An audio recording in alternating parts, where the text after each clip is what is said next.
Bismillahirrahmanirrahim. Assalamualaikum warahmatullahi wabarakatuh. Alhamdulillahirabbil alamin. Assalatu wassalamu ala asrafil anbiya'i wal mursalin wa ala alihim ashabihimul kirami ajma'in. Amma ba'du. Yang terhormat Ibu Eni Kurniati dan Ibu Suwarni. Yang saya hormati Ibu Kader PKK Lembah Sempage. Yang saya hormati ibu-ibu yang sempat hadir pada kesempatan pagi hari ini dan adik-adik sekalian. Sebelumnya saya ingin mengucapkan terima kasih banyak karena telah memberikan kami kesempatan untuk melakukan penyuluhan. Gimana kabarnya ibu-ibu hari ini? Alhamdulillah baik ya. Di sini penyuluhan kami itu judulnya Cegah Stunting Sejak Dini, Pendekatan Empati dalam Pelayanan Gizi. Saya sendiri Eka Oktavia Ningsih, biasa dipanggil Via sebagai moderator, dan rekan-rekan saya Hayatun Nufus, saya Rida Rifni Ramadhani, saya Dina Prinanta, saya Sudirman, saya Maulana Cahyadi, saya Eka Apriani.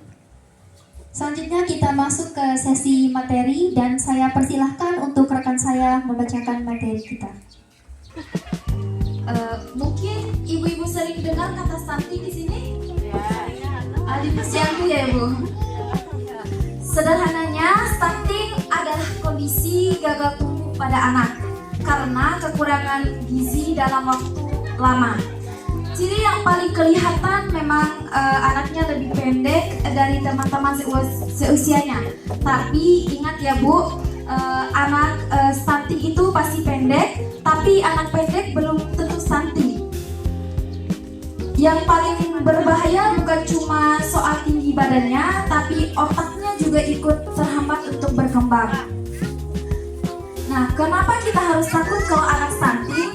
Nah, yang pertama itu gampang sakit, kurang pintar, dan masa depan terganggu. Kenapa begitu?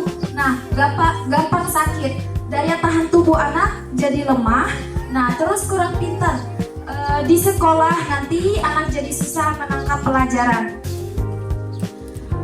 Kalau masa depan terganggu, saat besar nanti mereka jadi sulit bersaing, mencari pekerjaan karena fisik dan kemampuan berpikir kurang maksimal. Selanjutnya saya persilahkan untuk pemateri kedua menyampaikan materinya. Baik, ibu-ibu, sekarang kita bahas tentang penyebab stunting. Penyebab stunting itu ada dua. Yang pertama itu penyebab selangsung sama penyebab tidak langsung. Yang pertama penyebab tidak langsung ada dua faktor. Yang pertama kurang asupan gizi pada ibu hamil dan anak, dan penyakit infeksi berulang. Infeksi berulang itu seringkali anak terkena penyakit seperti diare, batuk, dan infeksi saluran nafas. Nah, terus ada juga penyebab tidak langsung. Faktornya itu ada sanitasi buruk, akses air bersih terbatas, pola asuh kurang tepat, dan kondisi ekonomi rendah, kurang pengetahuan gizi. Di mana sanitasi buruk itu lingkungan tidak kotor, air yang digunakan minum dan memasak tidak bersih dan membawa kuman. Terus pola asuh kurang tepat, cara merawat dan memberi anak makan belum sesuai kebutuhan gizi dan pertumbuhannya. Kondisi ekonomi rendah, keluarga tidak mampu memberi makanan bergizi lengkap sehingga menyebabkan banyaknya stunting. Terus yang terakhir, kurang pengetahuan gizi. Orang tua sering tidak memahami jenis makanan yang baik untuk ibu hamil maupun anak-anak. Nah, bagi ibu-ibu yang sedang hamil, kami anjurkan untuk selalu datang ke posyandu dan supaya nanti di sana ada penyuluhan gizi tentang kehamilan, agar itu merupakan salah satu cara untuk pencegahan stunting bagi calon bayinya tersebut. Seperti itu ibu-ibu. Kan dari bayi lahir sampai umur 6 bulan. Terus pemberian MPASI yang tidak sesuai itu juga menjadi salah satu resiko stunting. Apa sih MPASI itu? MPASI itu makanan pendamping ASI yang harus sehat dan yang mengandung banyak protein. Dan juga salah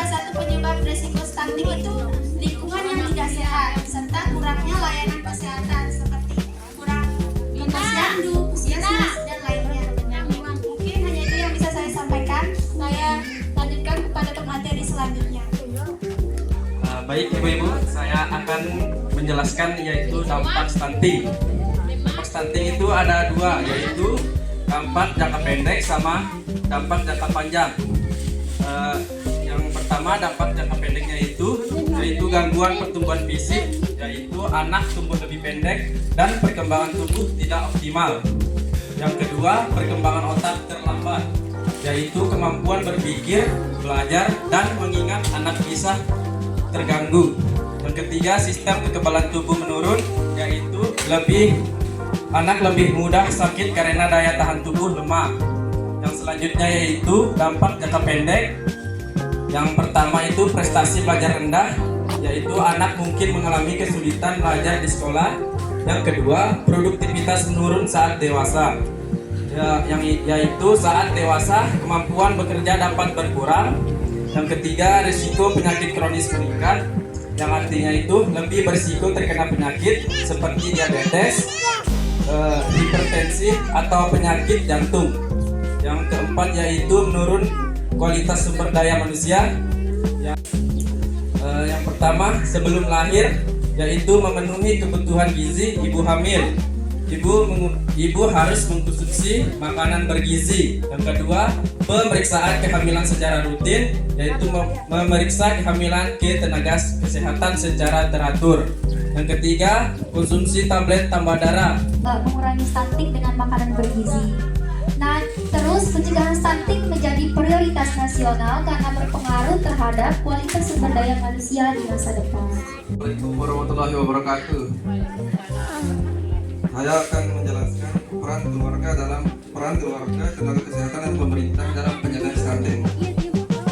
Keluarga memberikan makanan bergizi seimbang dan menjaga lingkungan tempat tinggal, membawa anak ke posyandu seperti ini, dan menerapkan pola hidup bersih dan sehat, memberikan perhatian terhadap anak. Peran tenaga kesehatan itu edukasi gizi kepada masyarakat, pemantauan pertumbuhan anak, dan melayani kesehatan ibu dan anak. Pemerintah itu program percepatan penurunan stunting itu penyediaan layanan kesehatan dan meningkatkan sanitasi air bersih. Dan dia lebih jelas. Selanjutnya kepada pemateri terakhir, Saudari Eka Apriani, saya persilahkan.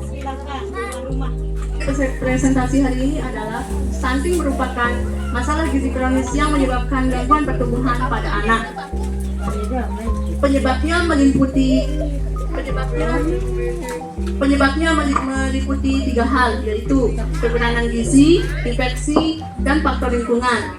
Stunting berdampak pada kesehatan, kecerdasan, dan produktivitas anak. Pencegahan stunting dilakukan melalui 4 tahap. 1. Pemenuhan gizi. 2. ASI eksklusif selama 6 bulan. 3. Sanitasi air bersih. Dan 4. Pemantauan pertumbuhan secara rutin. Sekian dari saya. Assalamualaikum warahmatullahi wabarakatuh. Saya kembalikan ke moderator. Baik ibu-ibu, sekian materi kami. Mungkin dari ibu-ibu ada yang ingin mengajukan pertanyaan, 1 atau 2 orang. Kami persilahkan. Kepada ibu-ibu yang ingin bertanya, kami persilahkan. Yang ingin bertanya, mungkin kami cukupkan sesi penyuluhan kami pada hari ini. Saya ucapkan terima kasih atas perhatiannya. Wallahul muwaffiq ila aqwamit thoriq. Sesi penyuluhan kami sangat menarik. Wassalamualaikum warahmatullahi wabarakatuh.